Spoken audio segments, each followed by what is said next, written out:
SENADE faz um trabalho de conscientização do problema das drogas, de maneira moderna e eficiente. A Tribuna Independente em Brasília tem hoje o tema Mais Vida, Menos Droga. A presença ao vivo do secretário nacional da SENADE, Paulo Roberto Shoa. Na Rede Vida, o canal da família, direto da capital federal. Começa agora, ao vivo para todo o território nacional, a Tribuna Independente, o Plenário do Povo, com a apresentação de Luiz Antônio Monteiro. Meus caros amigos da Rede Vida de televisão, assim, está começando a Tribuna Independente ao vivo, direto de Brasília. Secretário, qual é a missão do secretário nacional antidrogas? Olha, a missão do secretário nacional de drogas é exatamente dirigir um órgão que tem como responsabilidade a articulação e a integração das atividades relacionadas à redução da demanda de drogas no país. Essa, em síntese, é a nossa atribuição. Vou dar o Luiz Fernando Goldinho para fazer a primeira pergunta. Boa noite. Secretário, uma dúvida que eu queria passar para o senhor, que é uma dúvida de toda a sociedade brasileira. A gente está em discussão no Congresso uma nova lei de drogas. Gostaria de saber do senhor qual a expectativa para a aprovação dessa nova lei e qual a opinião do senhor sobre o texto dessa lei que está em discussão hoje no Senado. Olha, Fernando, essa nova lei, ela está chegando num momento importante, um momento em que está sendo necessária uma atualização da legislação no Brasil. Nós vivemos um quadro em que a legislação ela é misturada de uma lei de 1976, com uma outra de 2002, que elas não se complementam, em alguns pontos até elas se chocam, mas é essa mistura de leis que está em vigor. E no Congresso hoje está um projeto já aprovado pela Câmara dos Deputados, agora para aprovação do Senado, em que o governo se posicionou. Esse texto é um texto aprovado pelo governo, que traz uma série de modernidade, vamos assim chamar, atendendo aos reclamos da sociedade, tanto no aspecto relacionado ao usuário e ao dependente químico, quanto no aspecto relacionado ao traficante. Então, é uma legislação que está vindo como um instrumento importante de trabalho para todos nós que labutamos nessa. Independente e ao vivo, quem pergunta é o Paulo. Boa noite, eu gostaria de elogiar a presença aqui, esse convite para estar presente na Rede Vida, uma TV alternativa, sem baixaria, de excelente qualidade. Perguntar ao general, eu convivo muito na vida acadêmica, na UNB, no ICESP, dei aula há 3 anos, agora acabei de sair do IESB. Mas como propagar para a sociedade, usando esse canal de televisão, essa campanha e essa intenção do governo de combater as drogas no Brasil, já que a gente não encontra quase nada nos CEAs, nos centros acadêmicos, nas salas de aula, nos corredores das universidades brasileiras, nenhuma propaganda, nem como participar de uma campanha como essa, ou esclarecendo a sociedade que é essa intenção do governo de combater as drogas no Brasil. Olha, Paulo, você tem razão, mas, por outro lado, nós vamos nos lembrar que nós vivemos, nascemos num país gigantesco, num Brasil continental, e que, por isso mesmo, as campanhas tardam um pouco a chegar. Além disso, nós começamos também um pouco tarde. O Brasil só se deu conta de que o problema da droga era um problema muito sério de 98 para cá.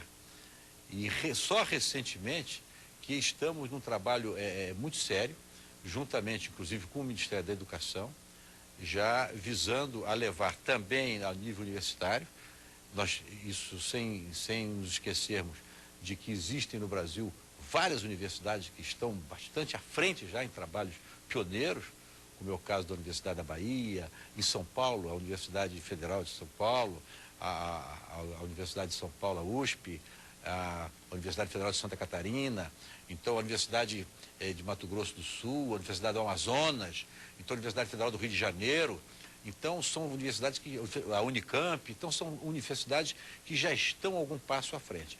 Mas nós estamos já com o trabalho em elaboração, visando, no âmbito universitário, um trabalho mais aprofundado, de maneira que tenhamos a participação mais intensa das universidades em termos de um trabalho articulado. Isso estamos precisando e isso está começando a acontecer fruto de parcerias nossas com o Ministério da Educação e com outras universidades, algumas das quais eu já mencionei. Vamos ao povo. O povo fala na Tribuna Independente.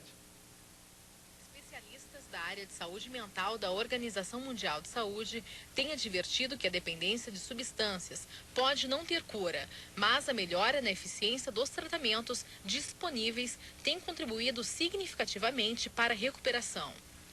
Na sua opinião, o que é preciso fazer para recuperar as pessoas viciadas? Bem, eu acho que a família é muito importante, né, quando se trata de de recuperação de viciados. Eu acho que o apoio da família é fundamental. Por quê?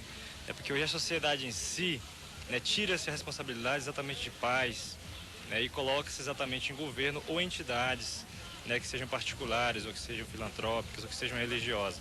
Quando, na verdade, se os pais orientam os filhos dentro de casa, né, dão acompanhamento pessoal, dá atenção para esses filhos na adolescência, né, religião também é muito importante, que as pessoas tenham uma base de uma crença, né, para que possam, então, solidificar ideias. Em primeiro lugar, falar de Deus para ele, né? Falar o que ele deve fazer, dar conselhos para ele, o que ele está fazendo é errado, usar drogas e tal. Procurar da melhor maneira, não com ignorância, porque isso vai piorar a situação dele, né? Meu nome é Luiz Henrique e eu gostaria de saber do secretário sobre as casas de recuperação dos viciados. Qual a avaliação que o secretário tem das instituições que cuidam de recuperação de viciados? Olha, antes de responder exatamente a sua pergunta, me permite elogiar aqui as entrevistas que foram feitas aqui com esses jovens e as respostas que eles deram, né? E é importante que diga para os seus telespectadores, veja bem, o primeiro deles falou em família, o segundo deles falou em religião, a mocinha falou em religião. Eu não sei se vocês sabem, mas o ano passado, um dos nossos centros mais importantes, mais credenciados, que chama-se o Centro Brasileiro de Informações sobre Drogas Psicotrópicas, que é o CEBRID, que é um órgão da Universidade Federal de São Paulo, ele fez uma pesquisa ano passado muito interessante, em que a pergunta que ia a pessoa pesquisada no nível estudantil, em São Paulo, no nível estudante, com 50% das pessoas, dos jovens que usavam drogas e outros que não usavam. 50% não usavam. E a pesquisa foi feita não perguntando por que usa droga. A pergunta foi feita por que não usa droga, ou se usa droga, ou se usou, se você saiu do uso de droga, por que você saiu? E as respostas foram muito interessantes e vem bater com as respostas que foram, os questionamentos que foram apresentados aqui na sua entrevista. Disparado venceu religião e família. Primeiro, o porquê que não entrou na droga. Não entrei por causa da minha religião ou por causa da minha família. E se você estava na droga, por que você saiu da droga? Por causa da minha família, por causa da minha religião. Então, os dois ali bateram em cima da resposta concreta. Agora, quanto à sua pergunta a respeito de como estão as casas de recuperação, nós podemos dizer a você que também nesse aspecto o Brasil é um país que está num caminho, no nosso entendimento, num caminho muito correto. Por quê? Porque nós temos da nossa comunidade, espontaneamente surge através da abnegação e do trabalho voluntário de muitas pessoas, surge uma série de organizações, de instituições que se predispõem e que têm realizado um trabalho muito bonito na área da recuperação. Mas temos também, na área do serviço de saúde oficial, do SUS, por exemplo, um esforço muito grande do Ministério da Saúde, em termos, através da implementação dos seus centros de apoio psicossocial para álcool e drogas, mas ainda muito insuficiente na área do SUS, que são compensados, ou são, vamos dizer assim, complementados e precisam estar unidos numa única rede, e nós estamos trabalhando numa rede social de apoio ao dependente químico, ao usuário dependente químico, aproveitando toda essa potencialidade existente na própria comunidade. Então, espalhados por esse imenso Brasil, nós estamos já fazendo um trabalho de mapeamento dessas instituições, buscando identificá-las geograficamente, a sua posição, e depois de identificadas, um trabalho voltado ao credenciamento dessas instituições, para o acreditamento delas, possibilitando até mesmo uma avaliação do seu trabalho e também trazendo dados para o nosso banco de dados e possibilitando a integração em rede para que os nossos usuários dependentes tenham a quem recorrer, não só na área da rede de saúde oficial, como também na rede da própria sociedade, através dessa rede social de apoio ao usuário Independente, ao vivo, direto de Brasília. Hoje estamos falando de vida contra drogas, a presença do secretário nacional antidrogas, Paulo Roberto Uchoa. Ao vivo, direto de Brasília. Jornalista Luiz Fernando faz a pergunta. Secretário, pegando como gancho essa questão do tratamento, só para reintroduzir o assunto, para o período 2004-2005, o Escritório das Nações Unidas contra Drogas e Crime tem o tema do tratamento como o principal tópico da sua agenda de trabalho para esse período. E a ideia é exatamente mostrar a importância do tratamento para o enfrentamento da dependência química, como que o tratamento pode ser realmente uma solução para esse problema que se coloca em relação às drogas. Eu gostaria de saber do senhor, no caso do Brasil, o que é preciso ser feito para que a rede pública brasileira possa atender de uma maneira mais satisfatória no que diz respeito ao tratamento os dependentes químicos do país. Olha, Fernando, conheço esse trabalho de você, de escritório, trabalho muito interessante, muito bonito, dentro daquela perspectiva que o tratamento é possível, né? E nós gostamos sempre de lembrar que nem todo usuário precisa de tratamento. E nem todo usuário precisa de tratamento. O tratamento é voltado ao dependente químico. O usuário não é necessariamente um dependente. Mas, voltando ao que falamos ainda há pouco a respeito do SUS, né, da rede oficial de saúde, há um trabalho, um esforço muito grande no Ministério, inclusive para capacitação das pessoas que lidam nesse centro de apoio psicossocial de álcool e drogas, ao mesmo tempo que nós também, dentro do campo da capacitação, procuramos estar presentes e juntamente com o Ministério da Saúde, juntamente com os demais ministérios que integram toda, no nosso caso aqui, o nosso Sistema Nacional Antidrogas, visando a melhorar essas condições de tratamento. O tratamento do dependente químico não é necessariamente algo a ser feito igual para todos. Cada um é um problema distinto, né? O tratamento hoje em dia já se está evoluindo muito nessa ideia de tratamento, de internações e tudo, já está se evoluindo muito nessa área, se limitando mais à desintoxicação e depois à orientação para a condução do problema, obviamente com a aquiescência e com a aquiescência do dependente, né? Uma coisa que nos batemos muito para a nova legislação, que foi mencionada aqui ainda há pouco, é exatamente da necessidade em que o tratamento não seja considerado obrigatório. Então, que o tratamento seja feito de acordo com a anuência e a vontade do dependente. Então, para isso, a família tem uma importância muito grande, e os amigos também, nesse aspecto do entendimento desse problema, para poder levar o convencimento. Mas a pergunta agora é o Paulo. Bem, secretário, eu gostaria que o senhor relacionasse para nós como o governo enxerga a questão do tráfico de drogas no Brasil e o tráfico de armas. Olha, o tráfico de drogas e o tráfico de armas, eles estão dentro de uma vertente, dentro do espectro da droga, nós trabalhamos com duas vertentes. A vertente chamamos de redução da oferta, que é a repressão, e a vertente da redução da demanda, né, que é a prevenção, o tratamento e a reinserção social. Então, essas duas vertentes, elas têm os órgãos responsáveis por elas, né?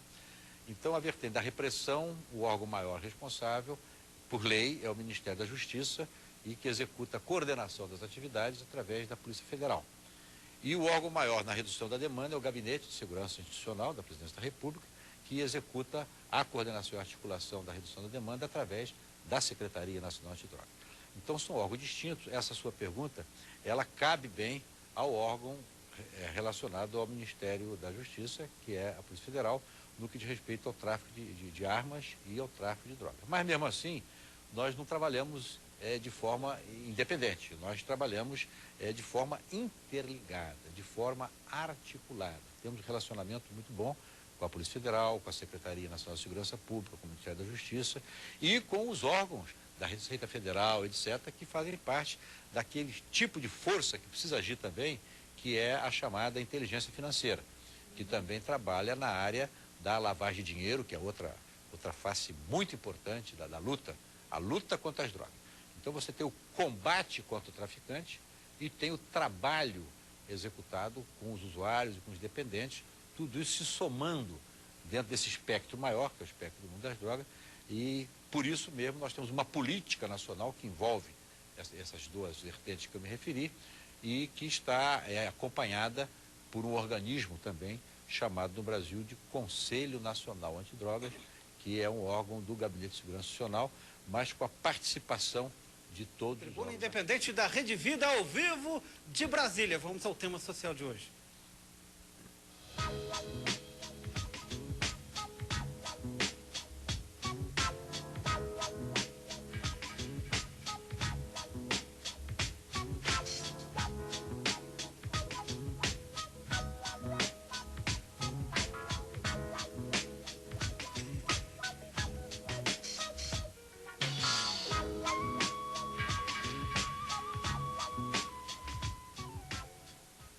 Secretário, eu tenho uma foto aqui do senhor num show de rock. Ligue-se na música. Como é que é essa história? A foto aqui e a gente está vendo, olha lá, o senhor todo elegante, com o microfone. Ligue-se na música. Secretário, como é que faz para integrar o mundo do jovem com o mundo da música e a questão de droga e rock and roll? Olha, depois do intervalo. Nós já voltamos em instantes. Da Tribuna Independente, da Rede Vida, do canal da família. Moro num país tropical, abençoado por Deus e bonito por natureza. Em fevereiro tem carnaval, tem um fusca e um violão.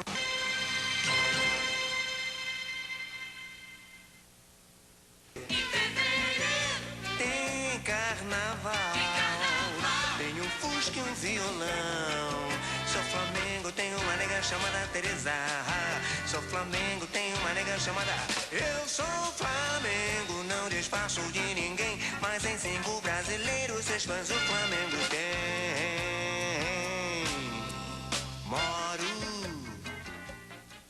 Moro num país tropical. É o Brasil que tem como secretário nacional antidrogas Paulo Roberto Uchoa. Você é Flamengo? Você é de Niterói? Não sou Flamengo. O que o senhor é? Olha, eu Você é como um bom niteroense, eu sou fluminense. Ah, Tricolor. tá certo. Tricolor de coração. Muito bem. O secretário na Tribuna Independente ao vivo, Vida Sem Drogas Não, tema de hoje da Tribuna Independente. Agora, secretário, o que se envolve e se desenvolve campanhas usando a música contra drogas? Vamos então pegar o gancho daquela última fotografia que você mostrou ali. Está aqui, eu vou mostrar. Ligue-se na música e desligue-se da droga. Essa é uma campanha que nós trabalhamos em parceria. Aliás, quando mostrou a fotografia, ao meu lado na foto está o Dr. Giovanni Quaglia, que é o chefe do escritório da Organização das Nações Unidas contra Droga e Crime. Está lá o Dr. Giovanni, contra drogas e crime, aqui sediado em Brasília, mas que atende aqui o Brasil e o Cone Sul. Então, a parceria com o escritório da ONU, nós realizamos esse trabalho que, no nosso entender, foi um sucesso. Foi um sucesso porque, dito pela própria organização do evento, pela primeira vez eles viram o governo se aproximar de um evento como esse e sem a menor intenção de reprimir. E realmente não tinha a menor intenção a repressão. Havia intenção, sim, de estar presente, levando a mensagem de uma forma bastante acessível aos jovens, porque há um entendimento de nossa parte de que o jovem, principalmente os nossos adolescentes, eles precisam do seu lazer, aquele lazer que ele escolha e que é sadio, e a música é sadia. Para nós, a música, então, eu sou do tempo dos Beatles. Então, e quem é que não gostava dos Beatles e não gosta até hoje? Então, eles têm o direito de quererem ter aquele lazer. Então, nós temos que estar perto deles, e estando perto deles para orientá-los, principalmente naquilo que sabemos que poderá trazer prejuízo à sua saúde e ao seu futuro. Então, de uma forma bastante própria, apropriada e adequada à juventude, nós estávamos ali presentes, não só com folhetos e tal, mas também treinando os paramédicos para o trabalho de socorrer, se fosse o caso e tal. E, em suma, em 2 dias, com cerca de 100 mil pessoas nos 2 dias, 100 mil jovens, nós tivemos praticamente nenhum caso de drogas ilícitas. Álcool, sim, muito álcool, infelizmente, mas, aliás, o álcool se me perguntarem qual é a pior droga no Brasil, nós vamos com certeza colocar o álcool. Por vários motivos, podemos conversar sobre isso depois. Mas, sem naturalmente descartar o perigo que são as drogas chamadas ilícitas, que realmente são muito perigosas. Mas o fato é que nós tivemos, em pesquisas feitas internamente dentro do evento, 94,5% dos jovens acharam, expressão deles, não é minha, acharam sensacional a presença do governo ali, até mesmo de pais que tinham receio do filho ir para aquele evento e chegaram a dizer, não, quando o meu filho me mostrou que o governo estava lá presente para orientar e tal, eu senti um pouco mais de tranquilidade. Então é isso que nós temos que fazer. Nós temos que compreender que o jovem precisa disso, nós temos que prestigiar a sua vontade, inclusive, do seu lazer, que é um lazer sadio, e ficamos muito satisfeitos por contar 100% com a direção do evento e também dos músicos. Aqueles músicos que muitas vezes podem dar a impressão, né, que são favoráveis à droga da maneira geral, eles participando de forma bastante incisiva na orientação da juventude para curtir a sua música com total cabeça limpa, vamos dizer assim. Porque você não consegue curtir uma música se você estiver entorpecido por alguma substância, você vai perder todo o sabor que a beleza dessa música traz. Tribuna Independente ao vivo, direto de Brasília, vida sim, drogas não. Vamos agora acionar uma jornalista, minha querida Andréa Bonatelli, participando da tribuna de hoje. Andréa? O governo federal revela que a cada ano na prisão aumentam em 13% as chances do interno usar cocaína. No Rio de Janeiro, o presidente do tribunal, desembargador Miguel Pachá, faz apelo aos magistrados para que apliquem penas alternativas aos usuários e dependentes químicos que cometam pequenos delitos. O desembargador afirmou que as prisões são verdadeiras escolas do crime. Hoje, o sistema penitenciário no Brasil inteiro está completamente falido. Dr. Miguel Pachá. Uma pesquisa feita pelo próprio Tribunal de Justiça Fluminense mostra que mais de 60% as ações criminais envolvem o uso e o tráfico de drogas. No ano passado, dos 192 usuários e dependentes de drogas colocados no programa, cerca de 40 cumpriram a pena alternativa até o fim e estão se ressocializando. Pouco mais de 20 abandonaram o tratamento e 62 ainda estão em atendimento. Meu nome é Andréia, sou jornalista da Rede Vida de Televisão e gostaria de saber qual a relação que o senhor faz entre religião, recuperação de viciados e penas alternativas. Entre religião, recuperação de dependentes e penas alternativas. Antes, Andréia, me permita só fazer uma menção do filme que vocês passaram aí. E eu estive recentemente participando de um fórum no Tribunal de Justiça do Rio de Janeiro e aproveitar para aqui de público dar um cumprimento ao desembargador Miguel Pachá pela lucidez dele e pela liderança que ele tem nessa área, inclusive, preparando e orientando os membros do Poder Judiciário do Estado do Rio de Janeiro nessa área de drogas. Mas, a respeito da pergunta da Andréia, a relação, né, entre a religião e a dependência química e as penas alternativas, né? Eu poderia dizer, Andréia, que, bom, a religião já mencionamos como sendo uma coisa muito importante. A religião é um dos 4 grandes pilares que nós devemos trabalhar de forma articulada na solução, em busca da solução do nosso problema relacionado à droga. Quais são os 4 pilares? A religião, né? A escola, a família e o local de trabalho. Esses 4 grandes pilares são importantíssimos se nós quisermos realmente trabalharmos a favor de orientar os nossos usuários e de recuperar os nossos dependentes. Quanto à pena alternativa, nós mencionamos aqui a respeito da nova legislação. Então, a nova legislação, finalmente, ela vem, aqui está aí no Congresso para ser aprovada no Senado, e já aprovada pela Câmara de Deputados, ela define de uma vez por todas a separação entre o usuário independente e o traficante. Estão até em capítulos diferentes, para não dar confusão. Então, é um capítulo para o usuário independente e um capítulo para o traficante. E as penas, que são penas de prisão para os traficantes, são penas alternativas para o usuário independente, alternativas, medidas educativas, e quem irá dar o destino, qual será a pena educativa que fará jus àquele determinado usuário independente, serão os juízes dos juizados especiais. Já o traficante serão os juízes das varas criminais. Então, até isso está separado.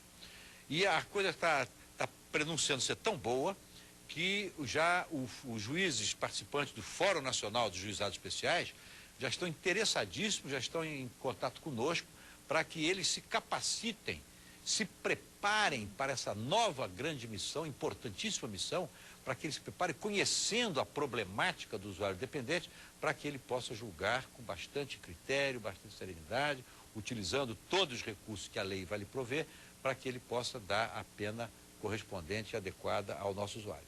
Então, a pena alternativa, como foi mostrado aí, ela é, com certeza, não só, no caso do usuário de drogas, na pena alternativa, não só para termos menos gente nas prisões, para aliviar a quantidade de pessoas nas prisões, mas é porque realmente a prisão não é definitivamente o lugar para o usuário dependente de droga, desde que ele seja somente usuário dependente de droga. Não queremos dizer com isso que estaremos descriminalizando, isso é uma coisa muito importante se falar, não se está descriminalizando. O que se está fazendo, na linguagem do deputado Paulo Pimenta, que foi o relator do projeto que ganhou e que passou na Câmara, na linguagem dele, não se está descriminalizando. O que se está fazendo é acabando de uma vez por todas com o péssimo costume de se pegar um usuário e colocar numa cadeia, perdendo a liberdade, para ali sim ele se tornar um criminoso. Então, essa é uma posição que o governo tem e está agora na expectativa de que o Senado vote essa lei para que finalmente a gente tenha no Brasil, e essa lei ela estará em relação ao que conhecemos aí fora, ela podemos dizer que ela estará muito, muito moderna e vai ser um importante instrumento. Secretário Nacional Antidrogas, Paulo Roberto Uchoa. Secretário, eu queria que o senhor esclarecesse assim, essa questão que a principal droga no Brasil é o álcool. Eu queria que o senhor me explicasse isso para ficar melhor. Eu não diria que a principal droga é o álcool. Não existe uma principal droga. Existem drogas. Agora, qual é que nos preocupa mais? Nós temos no Brasil uma pesquisa nacional domiciliar que nos mostrou qual é o perfil do consumo de drogas no Brasil, né? E, disparado, o álcool é o que mais apresenta os índices mais altos, não só de uso na vida. O uso na vida é uma coisa conceitual, é aquele que usou uma vez há 40 anos atrás, ele está incluído nesse uso na vida, mas é o uso na vida, é o uso no último ano e o uso no último mês. Então, o álcool ganha disparado de qualquer outra droga. Na outra pesquisa relacionada com dependência, o álcool é disparado a droga que nós temos 11,2% de dependentes de álcool neste país. E dói a gente lembrar que o resultado dessa pesquisa é desses 11,2%, o maior faixa etária que está aí nos jovens de 18 a 24 anos.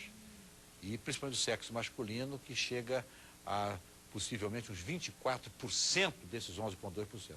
Mas o que dói é que um índice de 7% de dependente químico dentro dos 11,2% são de jovens entre 12 e 18 anos.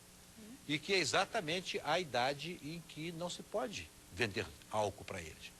Mas se vende e eles bebem, são dependentes químicos, 7,2% dentro do universo dos dependentes de álcool. Bem, na verdade, e o álcool está também por trás da grande maioria da violência nesse país, dos homicídios, dos acidentes de trânsito, da violência doméstica, o álcool está por trás de tudo isso. Então, por isso é que eu digo que o álcool é a droga que mais nos preocupa, tanto preocupa, que o Ministério da Saúde realizou um trabalho muito bonito, de uma comissão intersetorial para tratar do problema do álcool, e pela importância já do problema, que é totalmente intersetorial, está agora indo para o Conselho Nacional Antidrogas, criando-se uma Câmara especial, uma Câmara Técnica especial sobre o álcool, que estará com a coordenação do Ministério da Saúde, trazendo toda a bagagem daquilo que já tem sido estudado a respeito, o Ministério da Saúde controlando isso, para que nós tenhamos uma posição de governo em curto prazo, que possa nos dar diretrizes seguras em termos de legislação e em termos não só do que devemos fazer na parte, porque o álcool sendo uma droga lícita, nós temos a obrigação, temos o dever, né, de tratar inclusive com os setores interessados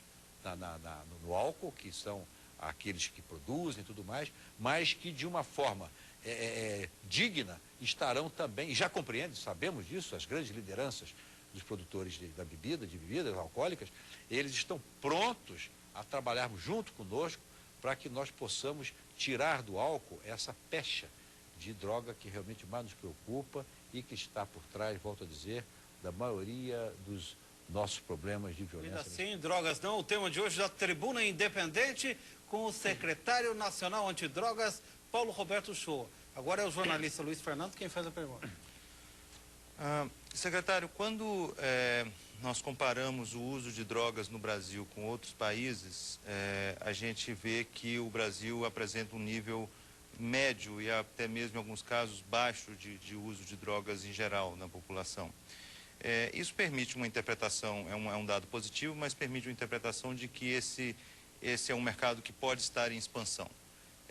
Eu queria saber do senhor a sua opinião sobre essa comparação e que o senhor contextualizasse isso também nessa discussão cada vez mais presente na sociedade brasileira sobre a descriminalização e até mesmo a legalização das drogas. Como uma coisa pode influenciar a outra? Olha, Fernando, excelentes perguntas, sendo que o cerne de duas delas daria para utilizar bastante tempo. Eu vou procurar ser o mais sintético possível. Primeiro, com relação a essa comparação do consumo no Brasil, o consumo aí fora. Vejam bem, nós somos um país privilegiado pela natureza, né? Privilegiado por Deus, né? E beleza de país. Agora, nós temos parceiros e vizinhos formidáveis também, não há dúvida. Somos amigos, vizinhos, nossos queridos amigos da Sul-América, né? Agora, temos que reconhecer que temos produtores, países produtores, fronteira conosco, né? E temos dificuldades muito grandes com o policiamento dessa fronteira, exatamente pela sua extensão, pela dificuldade de acesso em várias delas, etc. Mas nos traz uma certa satisfação verificar que o Brasil ele não é um país produtor de drogas. Tudo bem, pode ser que aqui e acolá, até mesmo temos lá o nosso polígono da maconha, muita gente pode me criticar, sim, mas nós temos o polígono da maconha, que já foi tratado, vamos dizer assim, tratado, já foi levado em consideração, hoje a Polícia Federal está lá com muito maior presença, mas a maconha que se é apreendida lá em Recife, na Bahia, é maconha vinda do Paraguai, né? Nós já sabemos disso. Então, nós não produzimos droga. Agora, até 98, o Brasil era considerado somente um país de trânsito. E isso não foi bom para nós. Era considerado um país de trânsito, por quê? Porque produtores eram os outros, consumidores eram os outros, e nós éramos somente de trânsito. Então, nós não dávamos muita bola. Mas a partir da consciência que nós tínhamos que ter uma responsabilidade compartilhada com os demais países do mundo, porque o traficante não escolhe, o traficante não tem fronteira para trabalhar, nós não podemos ter fronteira para nos defendermos dele. Então, nós começamos a fazer um trabalho agora nos considerando também como consumidores, porque o trânsito, o país de trânsito, por onde passa a droga, com certeza ficam as marcas. E aí o Brasil também é consumidor, não podemos esconder isso. Mas o Fernando Godinho tem razão quando ele diz que o nosso consumo em termos mundiais, em muitos aspectos, ele está inferior à média dos países. E isto aparentemente é bom para nós. Aparentemente é bom.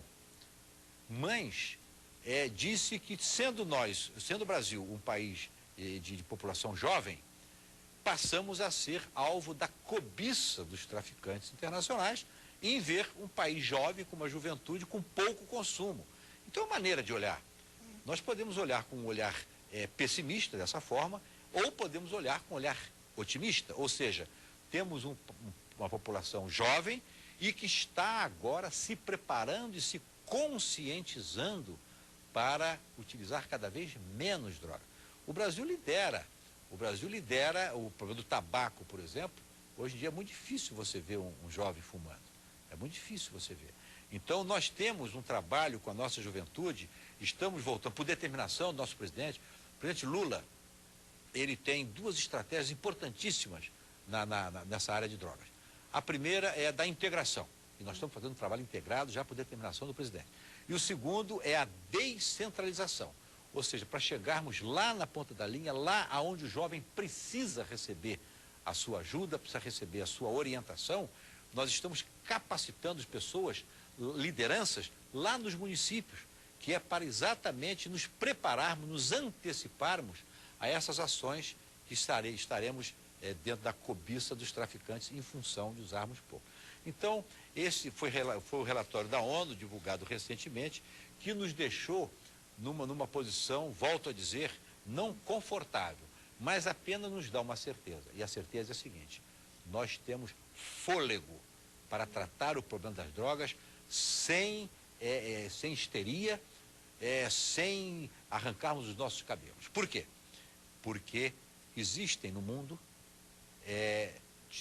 estratégias de enfrentamento do problema e políticas extremamente repressivas, extremamente liberalizantes. Dois extremos. Um, repressão. Outro, liberação. E entre um e outro extremo, existem políticas que uma delas é a nossa, que tem um trabalho com segurança, sem ideologias, sem pré-determinismos e sem conflitos e sem confrontos, mas sim baseado no bom senso de que a sociedade começa a despertar para criar, para ocupar o seu lugar também nessa grande luta. E, finalmente, você colocou, qual foi o outro aspecto que eu deixei de mencionar, Fernando?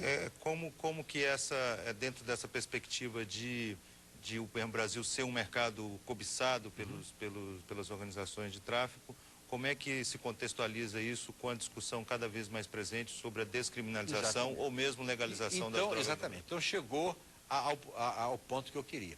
Então, legalização não está nas cogitações.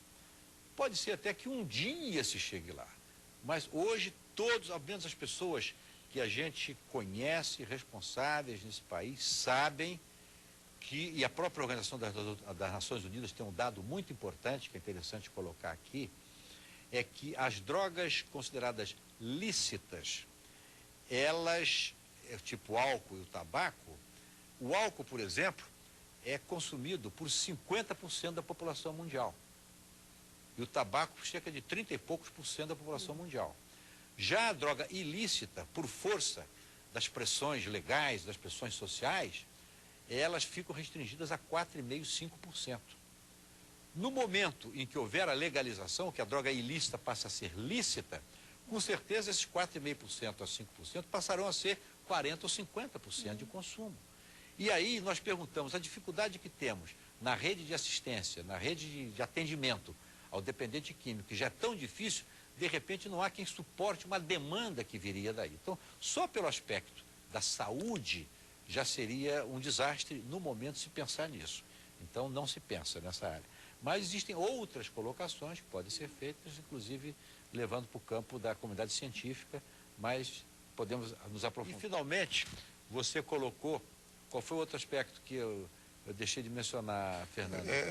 Como que dentro dessa perspectiva de o Brasil ser um mercado cobiçado pelas organizações de tráfico, como é que se contextualiza isso com a discussão cada vez mais presente sobre a descriminalização ou mesmo legalização das drogas? Exatamente. Então chegou ao ponto que eu queria. Então, legalização não está nas cogitações. Pode ser até que um dia se chegue lá.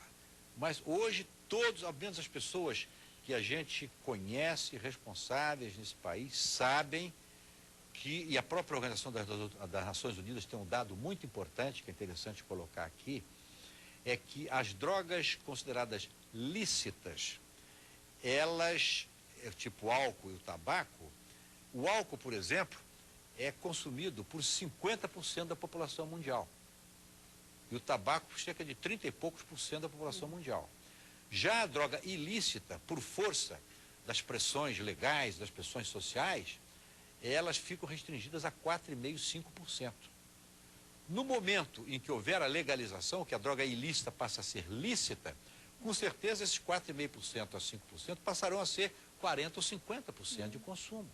E aí nós perguntamos, a dificuldade que temos na rede de assistência, na rede de atendimento ao dependente químico, que já é tão difícil, de repente não há quem suporte uma demanda que viria daí. Então, só pelo aspecto da saúde, já seria um desastre no momento de se pensar nisso. Então, não se pensa nessa área. Mas existem outras colocações que podem ser feitas, inclusive levando para o campo da comunidade científica, mas podemos nos aprofundar em outro tempo. Agora, para apertar um pouco o secretário. Secretário, até que ponto uma política econômica que gera desemprego, que cria embaraços a esse jovem, não está fazendo com que o jovem se aproxime dos vícios e das drogas? Depois do intervalo. Secretário, crise econômica provoca aumento de dependência química? Olha, essa é uma pergunta interessante. Muita gente procura ligar o uso de drogas a problema de recursos e de faixas da sociedade. Mas a gente se esquece de que muitas sociedades que não têm crise econômica têm a sua juventude com problemas seríssimos de droga, né? Então não é bem por aí. O que a gente conclui disso aí, muito de uma forma, no meu entender, muito interessante, é o seguinte: se você escolher um tema para mobilizar uma população, uma comunidade em torno do tema, normalmente aparecerão pessoas que não se sentirão mobilizáveis, porque acham que aquele tema não lhes interessa. Vamos dizer, por exemplo, o tema da violência. Vamos mobilizar uma comunidade em termos da violência para que 100% da comunidade trabalhe contra a violência. Vai ter sempre alguém que vai dizer: violência não é problema meu. Eu tenho carro blindado, eu tenho segurança, é problema do governo, né? Até mesmo a fome, né? Então, a fome não é problema meu. A fome, eu tenho minha geladeira cheia, então é problema do governo. Então, sempre haverá um universo pequeno que seja, que não será mobilizado. Existe um tema que não há quem escape dele. Você, com habilidade, você mobiliza 100%. E esse tema é droga. Por quê? Porque não existe, eu desconheço, eu não tenho coragem de dizer: na minha família droga não entra. Dificilmente alguém vai dizer: eu estou protegido, o problema não é meu, o problema é do governo. Não.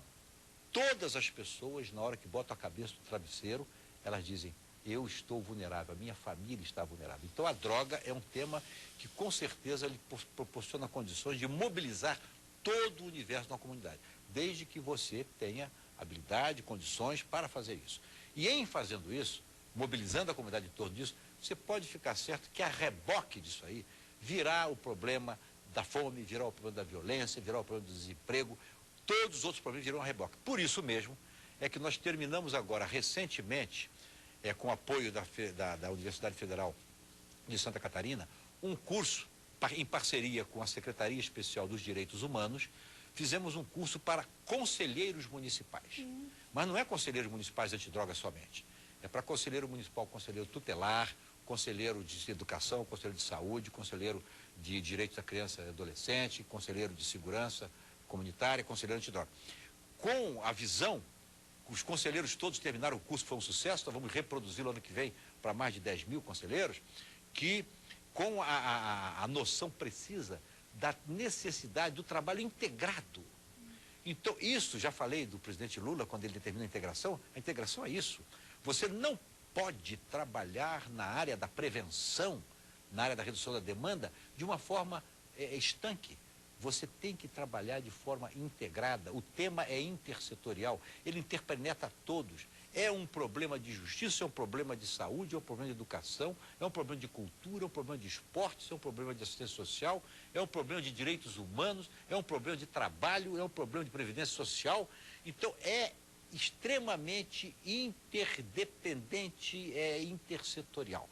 Então, se você trabalhar, mobilizar uma comunidade, mobilizar nos níveis federal, que já está mobilizado, os ministérios do presidente Lula trabalham integrados, todos sabendo, todos com a sua política setorial a respeito de drogas, porque cada um sabe que tem a ver, mas que isso aconteça também nos estados, nas secretarias correspondentes, e que isso aconteça também nos municípios, com as suas secretarias trabalhando de forma integrada em torno de um tema não, aí tem que ser, aí o trabalho deixa de ser drogas para ser um trabalho, porque aí quem vem a reboque agora virá o próprio da droga. A hora que você tiver uma qualidade de vida presente, esquece que existe droga.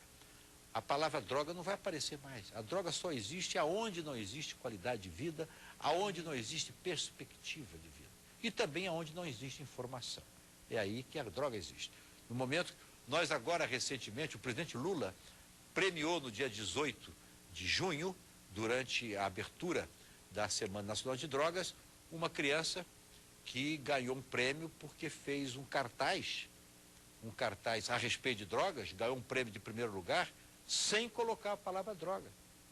Não precisou colocar, porque o cartaz dela, você sabia que ali é quase que dizendo o seguinte: aonde existe a valorização da vida, realmente a vida é sempre mais bela e mais feliz. Então não precisa falar a palavra droga. Isso a gente só obtém num trabalho integrado entre todos os setores e também participando dela a sociedade. A sociedade que é o principal elo, o principal agente, o principal ator de todo esse trabalho que o governo tem a obrigação de orientar para que ela assuma a posição que tem que assumir na preparação da nossa... Tribuna Independente é o secretário nacional antidrogas ao vivo, direto de Brasília. É a vez do povo. Vamos ver o que o povo fala e o que o povo pergunta. O programa de prevenção ao uso de drogas no trabalho e na família no Rio Grande do Sul envolve 73 empresas gaúchas e 6 escolas, com investimento de 20 mil a 30 mil dólares por 18 meses em cada uma, beneficiando 65 mil profissionais e cerca de 6 mil alunos. Qual que é a sua sugestão para resolver o problema das drogas dentro das empresas? Bom, deveria ser ter um ganho suficiente, né? Eu acho que quem se droga não tem muito objetivo na vida. As campanhas que eu vejo na televisão e no rádio sobre drogas se enfocam muito o drogado ou o traficante. E nunca se coloca a questão do próprio drogado em si. Eu acho que o drogado, ele não tem um objetivo na vida. Meu nome é Alisson e eu queria fazer uma pergunta para o senhor. General, as campanhas do governo fazem efeito? Muito bom, aí colocado lá no nosso Rio Grande do Sul, o trabalho com as empresas. Estivemos lá recentemente também numa parceria lá com o nosso escritório das Nações Unidas, trabalho bonito lá, o SESI do Rio Grande do Sul. Mas nós estamos, antes de responder a última pergunta ali, mas estivemos com o Ministério do Trabalho. Nós temos hoje uma parceria muito importante com o SESI Nacional, que é a de capacitação na área de prevenção às drogas de todos os membros das comissões internas de prevenção de acidentes nas empresas. Não sei se vocês sabem, os nossos telespectadores, de que as empresas no Brasil, com mais de 50 empregados, ela precisa ter uma comissão, ela tem que ter uma comissão interna de prevenção de acidentes. E essa comissão interna de prevenção de acidentes composta pelos próprios empregados. E nós são chamados de cipeiros, que são aqueles que pertencem, que fazem parte da comissão interna. Pois bem, todos os cipeiros, nós, através do SESI Nacional e com apoio do Ministério do Trabalho, estarão sendo capacitados em informações sobre drogas. E aproveitando os cipeiros também nas empresas, o pessoal relacionado à área médica, à área de recursos humanos, que estarão sendo capacitados. Isso significa nós estarmos chegando na ponta da linha, capacitando lideranças. Então, como eu falei já dos conselheiros, que estão lá na ponta, conselheiros municipais, são líderes lá no município, também os membros das comissões internas de prevenção docente também são líderes e que também estarão sendo capacitados. Eu não falei aqui ainda, não sei se já falei, que é a dos professores da rede pública, que também estão sendo capacitados. Então, isso são capacitação, chama-se capacitação de lideranças. Agora, quando o jovem ali, ele perguntou se as campanhas do governo estão dando resultado, eu diria que o governo não tem feito grandes campanhas. Não tem.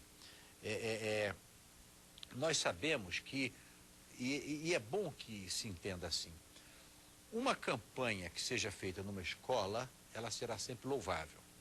É sempre louvável.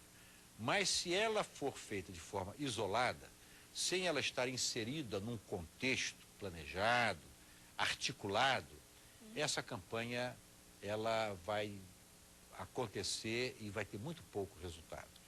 Então, essa campanha nós não queremos.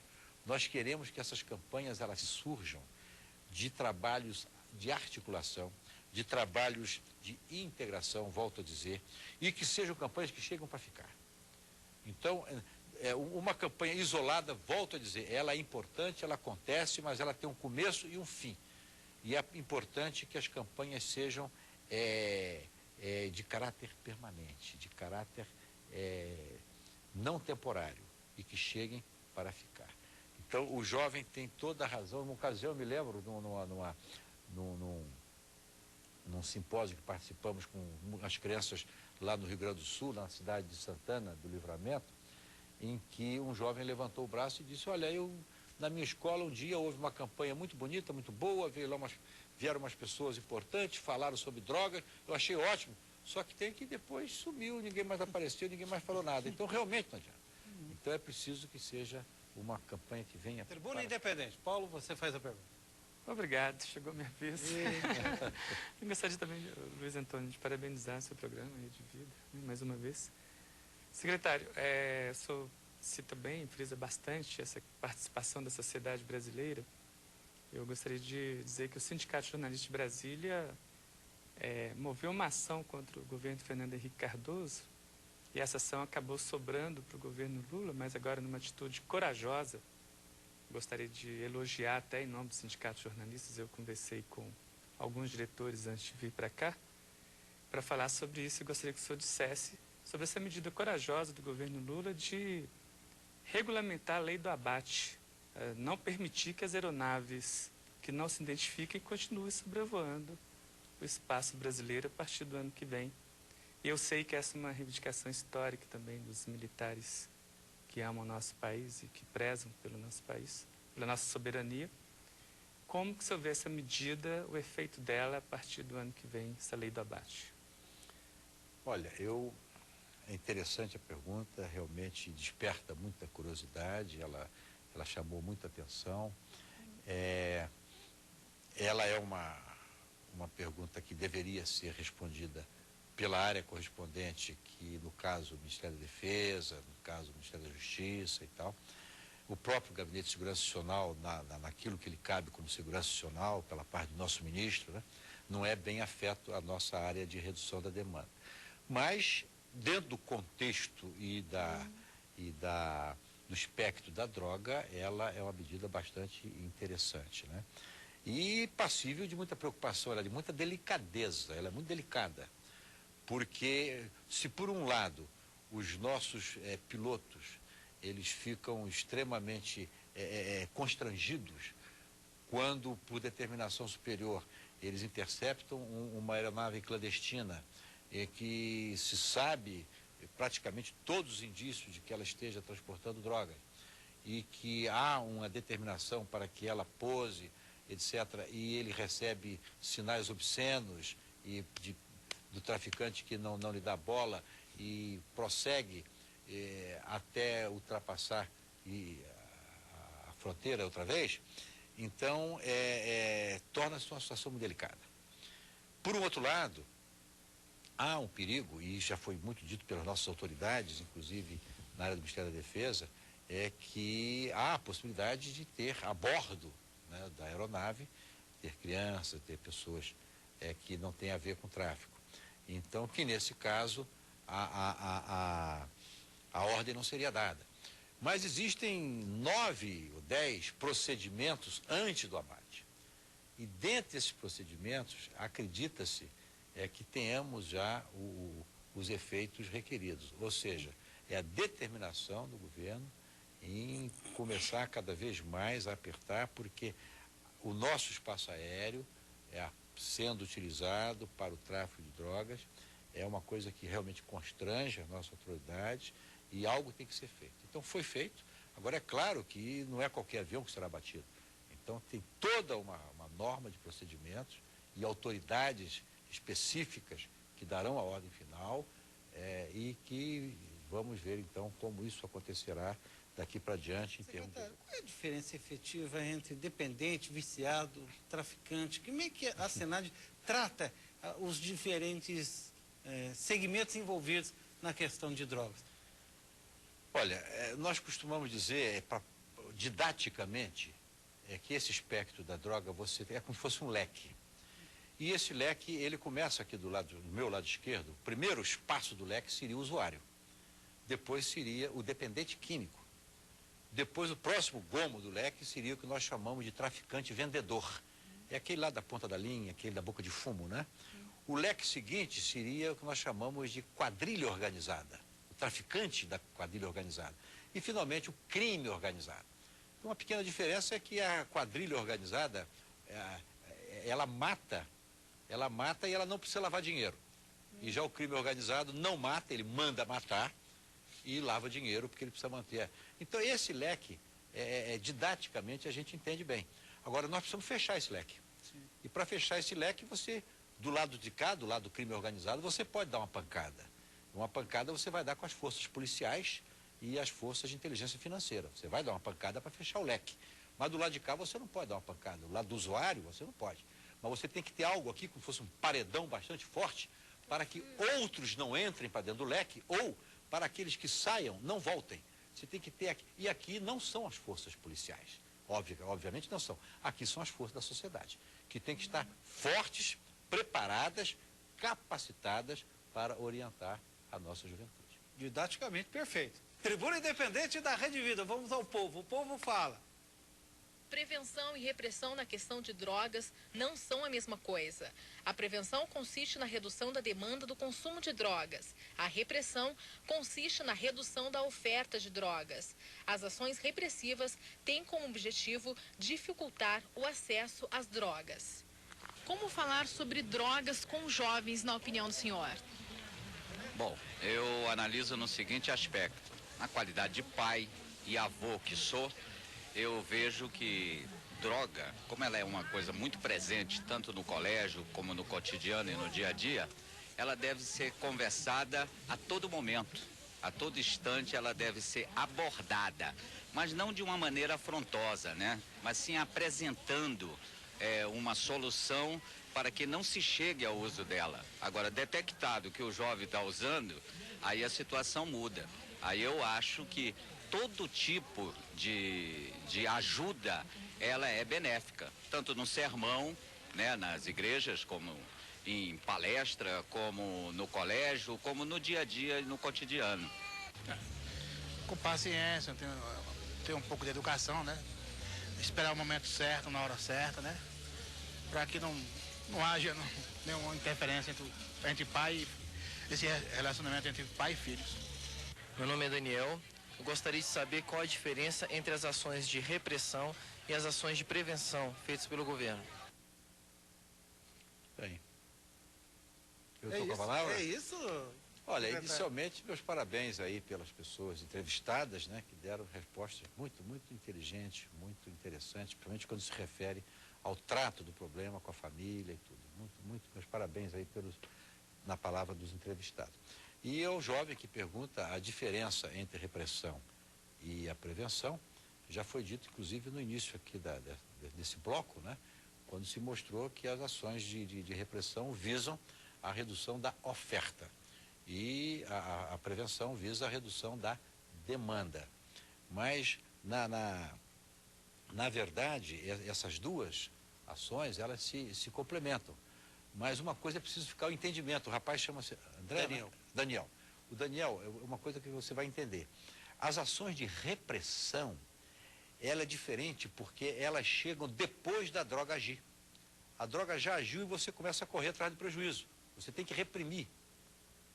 Na prevenção, principalmente no que diz respeito à prevenção primária, que é aquela que procura a educação da nossa juventude, a preparação deles para tomar suas decisões, ela chega antes da droga, a prevenção primária.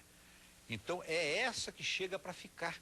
Então, a solução para o problema, se nós quisermos um dia não acabar com as drogas, porque não vamos acabar, mas se quisermos um dia passarmos a ter o maior controle das drogas, nós precisamos agir muito seriamente nas ações que chegam para ficar, que é essas ações de educação, de formação, para que os nossos jovens estejam preparados para decidir de forma madura, de forma responsável e consciente, se ele quer ou não usar a droga. Então, naturalmente, ele vai dizer um não. Agora, temos que diferenciar aí o que são realmente, o que são as drogas. E isso é uma conversa que eu não vou me estender nessa resposta para não tomar o seu tempo. Se quiser, a gente pode voltar. Eu queria que o senhor falasse mais sobre os fóruns. Como é que o governo tem tratado as questões dos fóruns de debates de drogas? Não, aí é o seguinte, nós temos, principalmente no que diz respeito à política nacional sobre drogas, que o Brasil tem uma política moderna. Sim. E que o presidente Lula manteve a política, que foi uma política que surgiu da sociedade, a contribuição da sociedade, o presidente Lula manteve, e, em consequência, ele prestigiou e fortaleceu. Mas, agora, ao final deste ano, o presidente está fazendo 2 anos de governo, está na hora de buscar perceber se está na hora ou não de fazermos um realinhamento da política. Então, vamos fazer um 3º Fórum Nacional aqui em Brasília, para buscar da sociedade as contribuições para um possível realinhamento. Só que para fazermos o Fórum Nacional, nós vamos fazer meia dúzia de fóruns regionais. Então, vamos começar agora em agosto, dia 11, 12 e 13 de agosto, com sede em Florianópolis, para os estados do Sul.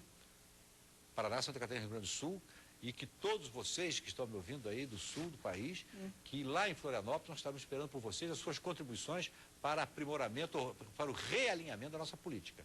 Depois nós vamos fazer com sede em São Paulo, o fórum para os estados do Sudeste, né? São Paulo, Minas Gerais, Rio de Janeiro e Espírito Santo. Sim. Então será 25, 26 e 27 de agosto.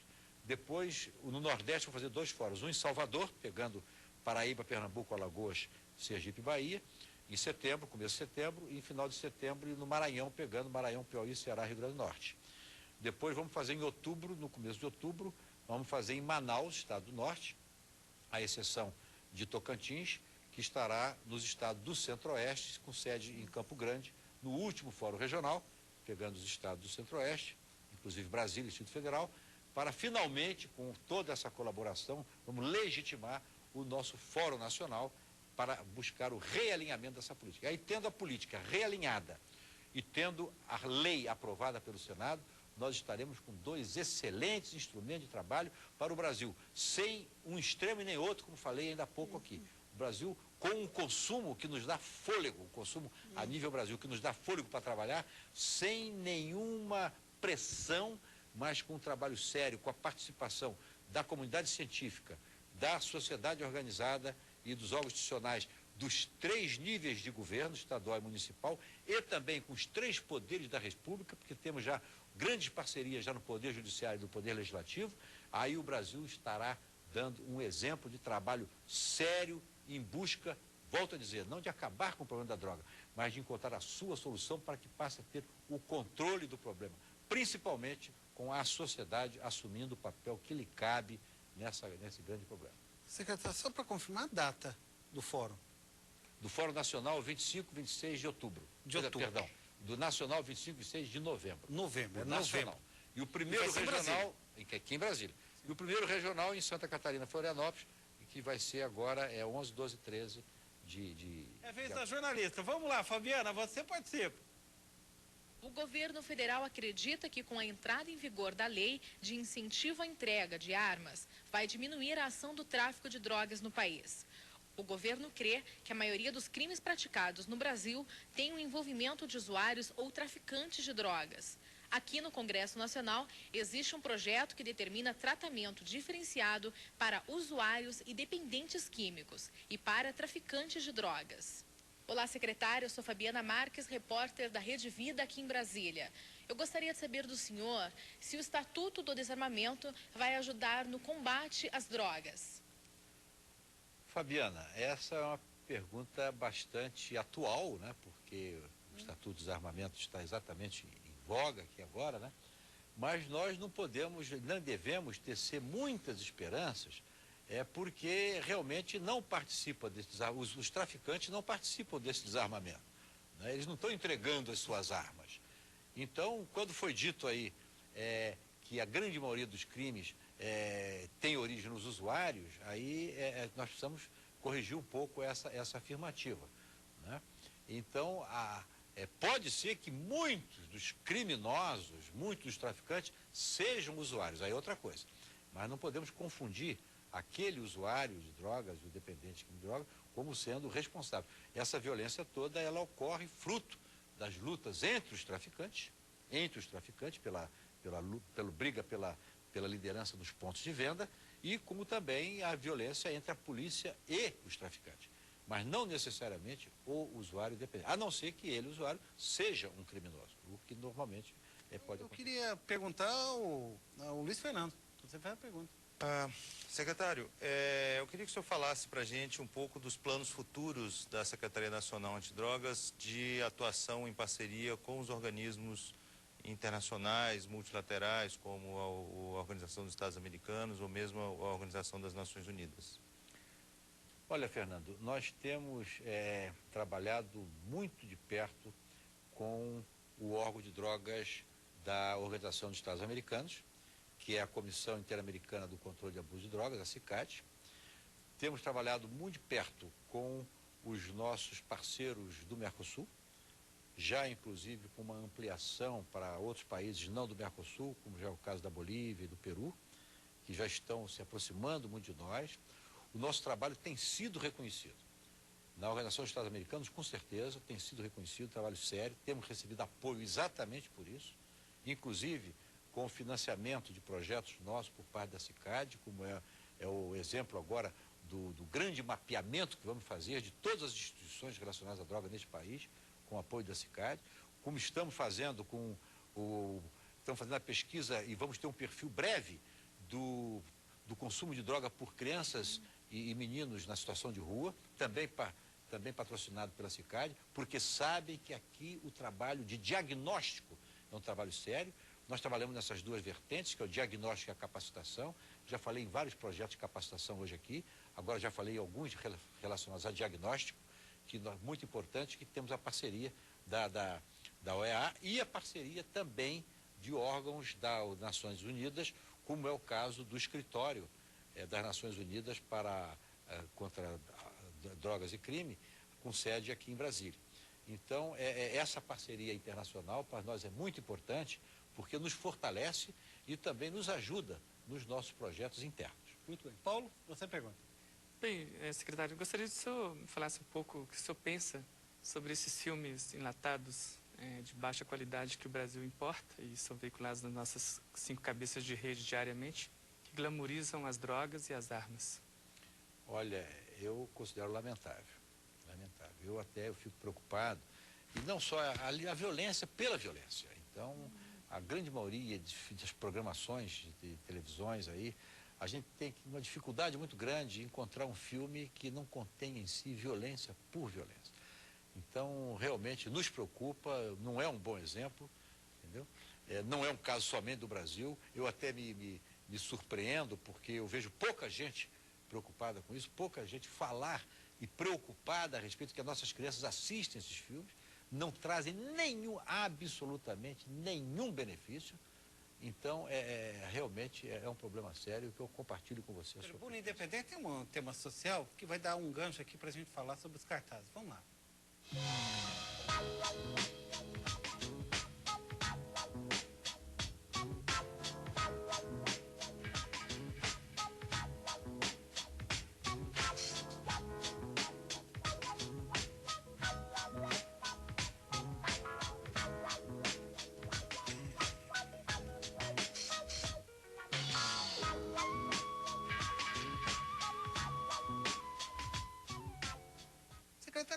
esses desenhos aqui, esse aqui da bola aqui, é do Carlos Magno do Amaral, lá de Sobradinho. É que essas campanhas, esses desenhos, os cartazes têm ajudado a Senad a desenvolver essa metodologia antidrogas? Olha, esse que está projetado ali, que realmente venceu o concurso para o nosso mascote, né? Nós acabamos chamando ele de Vivinho, né? Que foi um trabalho muito interessante, muito alegrinho. Esse Vivinho tem movimento também, é realmente muito bonitinho.